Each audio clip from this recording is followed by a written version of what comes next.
Nas aulas anteriores, nós vimos algumas questões relacionadas à nova reforma ortográfica da língua portuguesa. Falamos, então, que algumas letras foram incluídas no alfabeto e algumas regras relacionadas à acentuação. Tudo muito fácil, porém, necessita de pesquisa. Eu recomendo que você sempre procure um bom dicionário. Hoje nós vamos falar do trema e do uso do hífen nas palavras compostas, nas palavras utilizando prefixos e em outros casos mais específicos. Falando sobre o trema, algumas pessoas ficam até meio surpresas porque a maioria das pessoas não usava de fato o trema nas sílabas gui e gue, onde o U era de fato pronunciado. Hoje você não precisa fazer mais isso. Gui e gue, com o U pronunciado, não são mais acentuados com trema. Muito fácil, né? Essa eu falei. E realmente você não vai precisar não vai ter problemas com relação a isso. Em relação ao hífen, já temos coisas mais complexas e que você com certeza vai precisar pesquisar.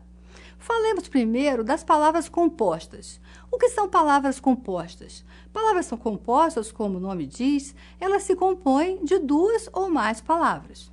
Existem palavras compostas de palavras normais, palavras que têm significado e sua semântica própria, e palavras compostas por prefixos, sufixos também. Vamos começar, então, falando das palavras compostas de elementos específicos que têm a sua própria unidade semântica e gráfica. Falemos, então, das palavras de uso mais corriqueiro, como manda-chuva, para-lama e para-choque. Você não vai utilizar o hífen nessas palavras. Outras palavras que têm um elemento de ligação, como de ou para, ou são palavras que têm a sua própria unidade semântica, como Maria vai com as outras, você não vai precisar mais utilizar o hífen. Esse também é o caso de pé de moleque, olho de sogra, pé de cova. Tem o de no meio, então você não precisa usar o hífen. Outra questão importante diz respeito ao uso do hífen quando os elementos não têm a sua própria unidade sintática e semântica e não tem um elemento de ligação. Esse é o caso, por exemplo, de guarda-chuva. Você vai utilizar hífen para sair de guarda-chuva, não vai sair sem ele. A mesma coisa acontece com mal me quer, bem te vi e erva doce. Com essas palavras, cada uma tem o seu próprio significado, a sua própria unidade semântica, a sua própria unidade gráfica. Você precisa ainda utilizar o hífen. Outra regra muito fácil de lembrar é a dos topônimos, ou seja, rio-grandense, estadunidense, aquelas palavras adjetivos que dizem respeito a uma palavra anterior que era composta, você vai utilizar o hífen. Rio-grandense, estadunidense são bons exemplos para isso. Outra que você também deve se lembrar é de usar o hífen em palavras como gota d'água, cobra d'água, aquelas que têm o uso do apóstrofo. Não se esqueça de colocar o hífen nelas.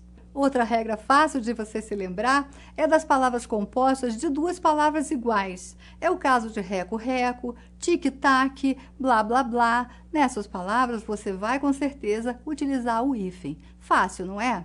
Mais uma regra relacionada ao uso do hífen é a regra que diz que nós devemos colocar o hífen nas palavras que designam as espécies animais ou botânicas. É o caso, por exemplo, de bico de papagaio. Bico de papagaio, a flor, uma espécie botânica, você vai utilizar o hífen. Mas se você estiver falando de uma dor nas costas, bico de papagaio, não utilize o hífen, ok? Agora nós vamos falar das palavras compostas por prefixos e alguns prefixos específicos que pedem ou não pedem a utilização de hífen. Vamos falar primeiro daqueles que pedem a utilização de hífen. É o caso, por exemplo, de circum e de pan. Você vai sempre usar circum e pan com o prefixo antes de M, N ou vogal. É o caso, por exemplo, de circunnavegação, tem hífen, e pan-americano, que também tem hífen. As palavras compostas por sub e por sob, quando elas são seguidas de R, elas também pedem hífen. É o caso de sub-região ou de sub-reitor. Você vai colocar o hífen para compor essas palavras. Ainda falando de prefixos, antes de H, você vai sempre utilizar o hífen. É o caso de anti-higiênico, mini-hotel e super-homem. Lembrando do super-homem, você vai conseguir se lembrar das outras.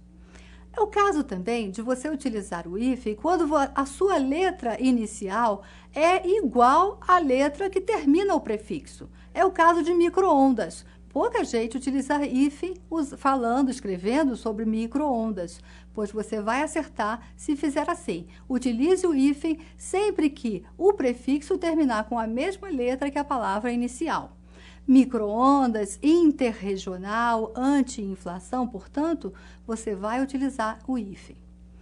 No caso de sub e de sob, antes do R, eles pedem hífen. Sub-região, sub-reitor, neste caso, você usa o hífen.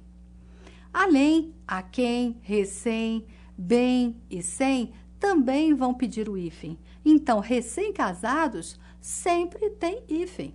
A quem mar, além mar, vai pedir também o hífen. Sem terra, sem teto, com hífen, sempre. No caso do prefixo mal, por exemplo, você vai sempre utilizar o hífen antes de uma palavra que comece com vogal, com L ou com H. É o caso de mal lido, mal sucedido ou mal entendido. Para terminarmos esta parte que diz respeito à utilização do hífen, vamos falar daquelas palavras que são compostas de prefixo e a palavra seguinte, ela tem a letra inicial diferente da letra final do prefixo. Neste caso, você não vai precisar utilizar o hífen. É o caso de autoescola, antiaéreo, supersônico e agroindustrial, por exemplo. Como vimos, estas são as regras do novo acordo ortográfico da língua portuguesa. Vale a pena você investir no conhecimento dessas regras, porque um bom profissional é o profissional que escreve correto. Você não vai conseguir se lembrar delas todas de imediato. Eu recomendo, portanto, que você sempre consulte bons dicionários, que dê uma lida no seu livro, consulte boas gramáticas e, com certeza, utilize escrevendo sempre bastante. Capriche, portanto, sucesso e boa sorte. Até a próxima!